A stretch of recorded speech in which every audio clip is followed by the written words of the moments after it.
Okay, class 12th physics का आपका एक इम्पॉर्टेंट टॉपिक है। ऐसे आपके 3 इम्पॉर्टेंट टॉपिक हैं फिर बाद में आपका एक और इम्पॉर्टेंट टॉपिक आता है, मतलब कंफ्यूज मत होना, मैं आपको बता रहा हूँ। देखो, एक तो आपका एक सर्किट, ये एसी सर्किट है, AC circuit containing only resistor. Then आपका आता है कैपेसिटर, देन आपका आता है इंडक्टर, और देन तीनों आपके साथ में आते हैं, जिसको आप एलसीआर या आरसीएल सर्किट जो भी आप बोलते हो वो होता है। तो हम वीडियो आपके लिए इसके मैंने अलग अलग बनाया है, और मैंने पहले से ही लिखा हुआ है ताकि आपके लिए ईजी हो जाए समझना और आपके लिए क्विक रिवीजन होता है। तो हम सबसे पहले अपना टॉपिक कर रहे हैं सर्किट कंटेनिंग ओनली रजिस्टर। बाकी अगर आपको वीडियोस देखना आप चैनल पर जाकर देख सकते हो, ठीक है। Circuit containing only register. अब देखो, ये AC circuit containing only register में क्या होता है, ये आपका डायग्राम है इसका ये हमने यहाँ पे रजिस्टर बना दिया, ठीक है। अब देखो, ये आपका अगर फॉर्मूला को पता है, E is equal to E naught sine omega T, ठीक है।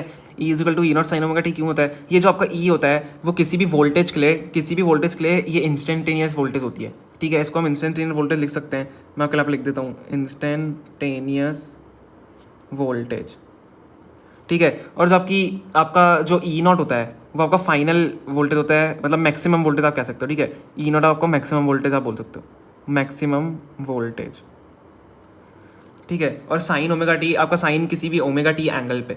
देखो अब क्यों होगा धीरे धीरे इसको समझेंगे।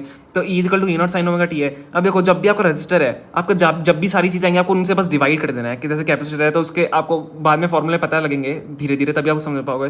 बट आपको इसको, ये देखो, कुछ सारे बच्चे, मतलब ऑलमोस्ट सारे बच्चे इसको ज़्यादा रट के ही जाते हैं, क्योंकि ये सेम ही चीज़ है, सेम ही फॉर्मूले सारे सेम चलते रहते हैं। अगर आपको लॉजिकली समझना है आप लॉजिकली भी समझ सकते हो। तो देखो, मैंने ये इस तरफ और इस तरफ दोनों साइड LHS RHS में R से डिवाइड कर दिया। तो E by R is equal to E naught by R sine omega T.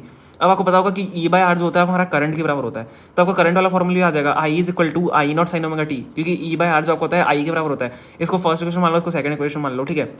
अब आई क्या होता है? आई इंस्टेंटेनियस करंट होता है फॉर एसी सर्किट, और आई नॉट क्या होता है? आपका मैक्सिमम करंट होता है फॉर एसी सर्किट, ठीक है। अब देखो, फ्रॉम 1 and 2 हम क्या कर सकते हैं, there is no phase difference, क्योंकि दोनों सेम ही आ रहे हैं। I naught sine omega T और E naught sine omega T दोनों सेम आ रहे हैं, तो इसमें कोई फेज डिफरेंस है ही नहीं। तो देखो, इसका फेजर डायग्राम कैसे बनेगा, एक्स एक्सिस के रिस्पेक्ट में हमने बनाया है। तो आप ऐसे क्वाड्रेंट भी बना सकते हो इसको, मैंने फर्स्ट क्वाड्रेंट के हिसाब से बनाया है। तो बीच में कोई भी एंगल साइन ओमेगा टी, आपने यहाँ पे ओमेगा टी एंगल रख लिया। देखो, आपका जो वोल्टेज है वो भी एक ही लाइन पे, ठीक है। एक ही आप किसी भी एंगल पे बना रहे हो, ओमेगा टी एंगल पे आपका एक ही वे में जा रहा है। और साथ ही में आपका जो करंट है, जो आपका इंस्टेंटेनियस करंट है, वो भी एक ही, क्योंकि दोनों में कोई डिफरेंस ही नहीं है, कोई फेजर डिफरेंस है ही नहीं दोनों में, ठीक है। तो आप लिख सकते हो there is no phasor difference, और दोनों को एक ही लाइन बना सकते हो। अब देखो, इसका वेव फॉर्म कैसे बनेगा। तो वेव फॉर्म्स का कैसे बनता है ये देखो, हम अगर बात करें आपके इंस्टेंटेनियस करंट, इंस्टेंटेनियस वोल्टेज की, तो आप इसमें हमेशा मानना कि जो आपका E होता है वो ऑलवेज ग्रेटर देन I होगा।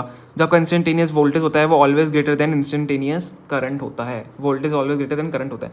तो हमेशा इसका ग्राफ आप देखोगे, तो आप तीनों का अगर ग्राफ देखोगे, आपके इंडक्टर का और कैपेसिटर का, तो सबका ग्राफ E जो होता है उसमें E ऊपर होता है हमेशा। तो देखो, आप देख सकते हो E की, आप AC करंट है, AC करंट का ग्राफ ऐसा होता है, ठीक है। AC करंट का ग्राफ ऐसे ही होता है। तो E मैंने उस ऊपर बनाया ऐसे वेव फॉर्म में। और देखो, अब दोनों में कोई फेजर डिफरेंस है ही नहीं, तो दोनों एक ही पॉइंट पे जाकर टकराएंगे। तो यहाँ पे देखो, ये एक ही पॉइंट पे आई थोड़ा सा मैंने नीचे से बनाया, क्योंकि I की वैल्यू हमेशा छोटी होती है। तो आई नीचे से बनाया, ये दोनों एक ही पॉइंट पर टकराए, यहाँ से और यहाँ से दोनों एक ही पॉइंट पर टकरा रहे हैं, ठीक है। हमने विद रिस्पेक्ट टू टाइम लिया इसको, क्योंकि ओमेगा टी आपका एंगल था, ठीक है। अब ये देखो, दोनों एक ही पॉइंट पर कर रहे हैं। तो यहाँ से जो फाइनली आपको बनाने की जरूरत होती नहीं है, पर आप बना सकते हो, बनाना है तो। ये फाइनल आपके यहाँ पे, ये जो आपका टॉप पॉइंट होगा उसकी फाइनल वोल्टेज होगी, और जो आई का आपका टॉप पॉइंट होगा इंस्टेंटेनियस का, वो आपके फाइनल करंट होगा, और नीचे सिमिलरली आपको माइनस में फाइनल होगा।